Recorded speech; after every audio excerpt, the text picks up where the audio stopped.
Joopa joo. Näin sitä ollaan jälleen mökillä. Kohta lähdössä kotio. Puutarhatonttu tietää totuuden. Ja lammas pää. Perunamaa alkaa vähän vaalenee ja kellastuu ja lakastuun. Alkaisi olla varmaan sadonkorjuun aika. Kyllä siellä jokunen pottu on mästä vähän eilen kaiveliin ja kyllä sieltä niitä löytyy. Se onkin paljon paremmin voivan näköinen kuin mitä se aikaisempina vuosina on ollut. Jopa niin, että se on peittänyt tämän tomaatin taimen tänne, joka kuitenkin urheasti yrittää tomaatin tehdä, vaikka onkin hyvin pieneksi jäänyt. Herneet, joita ei tarvinnut tukea, paskan marjat, nehän kaatuili tonne ihan miten sattuu. Joka tapauksessa sieltä muutaman herneen on saanut syödä, joten ihan jees. Ja tää tomaatti, joka on tässä säkissä, se päätti ihan yhtäkkiä, kun mä olin pari viikkoa pois, niin rykästä kunnon kasvupyrähdyksen. Sielläkin olisi kukkiminen alkamassa. Saa nähdä, kerkiääkö nämä tomaatit mihinkä. Nimittäin tää tomaatti oli jäänyt tämän vesimelonin taimen alle aika täysin. Näitä on 2 näitä vesimelonin taimia. Mutta 2 viikossa se on yhtäkkiä valtava. Se oli hyvin pieni ennen sitä. Joo, kirveellä on ollut töitä. Kirveellä olisi vieläkin töitä, niin kuin sahallakin. Käydään vähän vilkuileen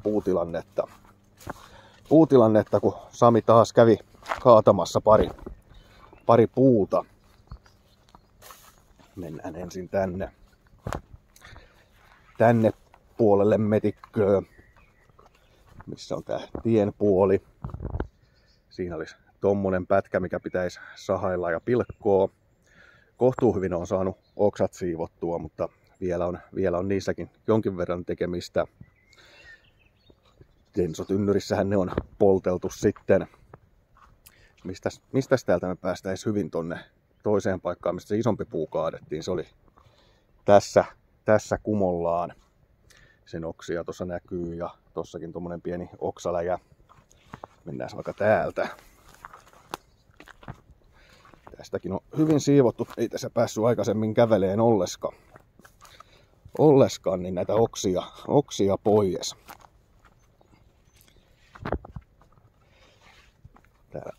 Täällä mulla olisi vielä 5 kohtuu isoa pölliä odottelemassa. Siinä on se kanto, mistä se puu lähti ja oli aika kookas. 5 pölliä vielä, niin sitten on saatu se pois sieltä. Täältä tätä vanhaa risulajää pitäisi sitäkin jaksaa siivota pois.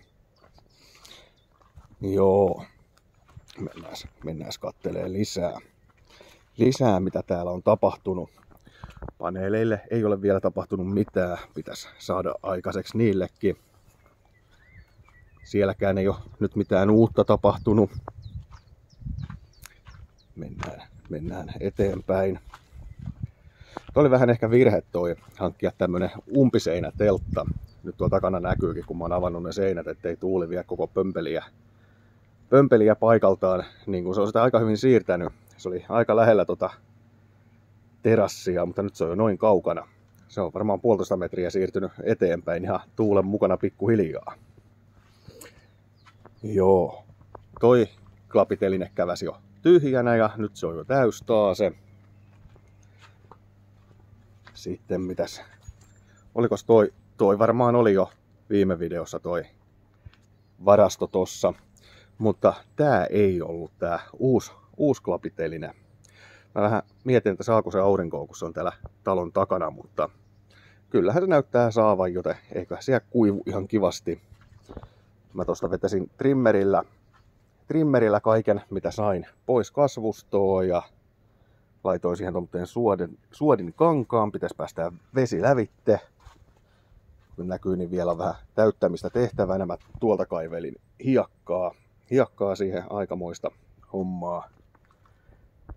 Ja sitten laitoin hiekotussepeliä tuon puukatoksen alle.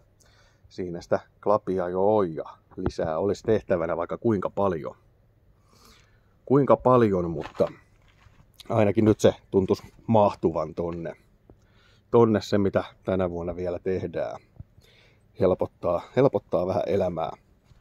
Vielä 1 tai 2 tuommoista telinettä, niin voidaan ensi vuonna kaataa vähän enemmän klapia.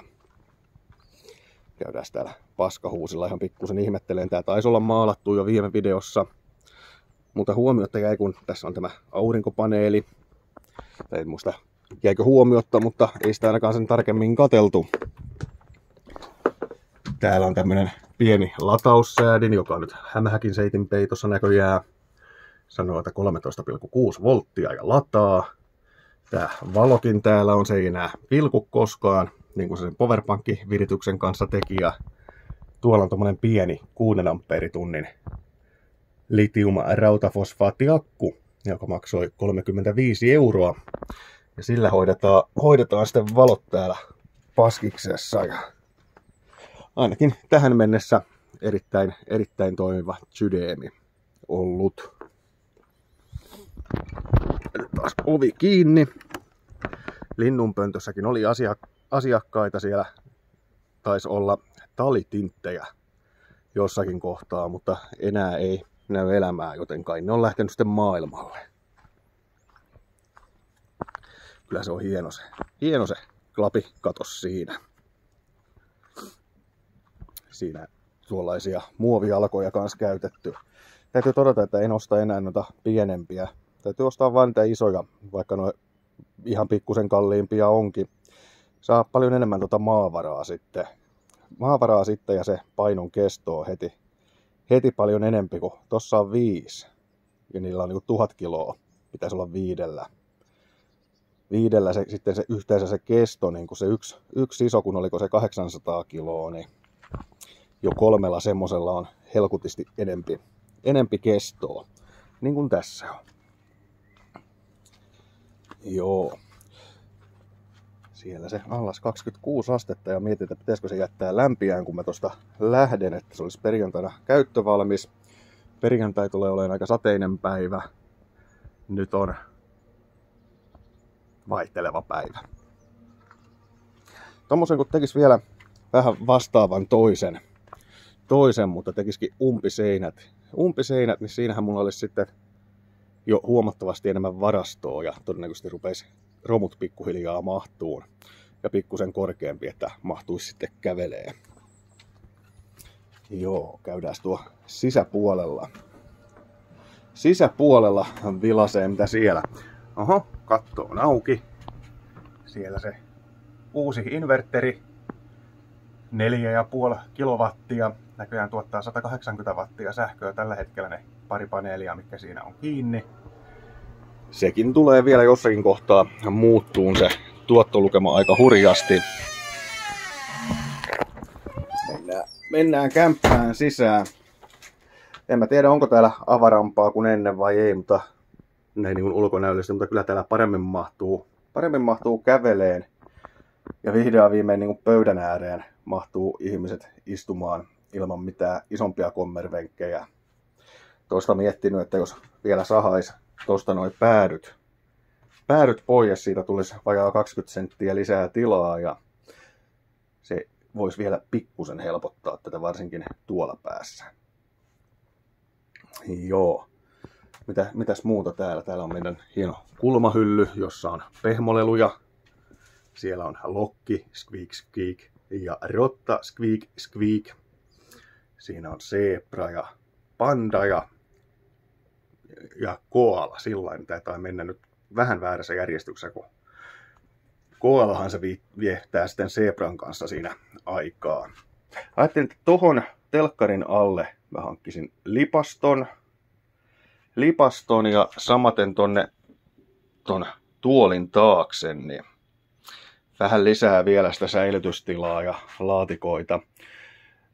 Jos vähän näkisi vaivaa ja siirtäisi jakorasia ja pistorasiat vähän ylemmäs, niin ton voisi siirtää ton kaapin tuolta tänne reunaan. Ja sen jälkeen tonne mahtuisi 120 senttinen lipasto, kun nyt sinne mahtuu vaan 80 senttinen. Joo. Sitten mökille on hankittu myös blenderi. Se on hyvin tärkeää, sitä on jopa kerran käytetty.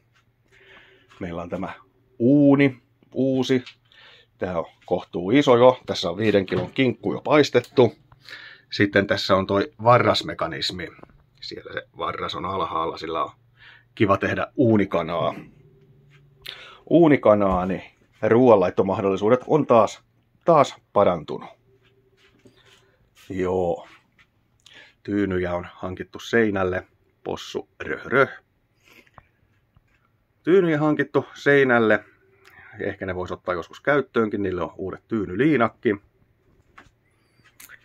Mutta joo. Sitten oli tommonen erikoinen, kun tuossa toi Nintendon pikkukonsoli ja sitten tämä telkkari päätti päivittyä. Ja sen jälkeen yhtäkkiä ei tullutkaan kuvaa Nintendosta. No ajattelin, että kun siinä oli tommonen halpiskaapeli, että HDMi:nä voi taas se, että jos siihen on tullut joku kolhu. Ja kuva tulikin näkyviin ja sen jälkeen se pätkii toi Nintendo. Sieltä kuuluu semmoista rapinaa äänessä mukana ja sitten sen ohjain sekoilee. Jää niin kuin ohjaus nappi pohjaan tai sitten se ei tee mitään. Ja olen todennut, että jotakin tämä Android-telkkari rikko HDMi:ssä sitten sen päivityksen myötä. Mä vien sen kotiin, se toimii oikein hyvin. Mä tuon sen takaisin, ei toimi. On mielenkiintoisia asioita.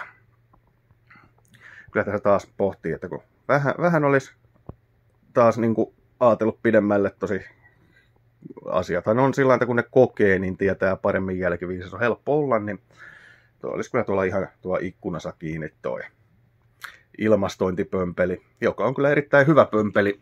Pitää täällä helteilläkin mukavan vilposena. Joo. Ei siinä. Tällaista tapahtuu mökillä. Possu röh. Ja katsotaan nyt, mitä me saadaan syksyllä tänne vielä tehtyä. Että nyt on lauta loppu, ei voi sitä seuraavaa varastoa tehdä, mutta vielä ennen kuin sitä lautaa tuo lisää. Mutta onneksi on sentään viinaa, mitä juua. Pärjää sitten viikonloppujen yli. Jes, ei muuta kuin palataan ensi kerralla, ensi aikaan joskus.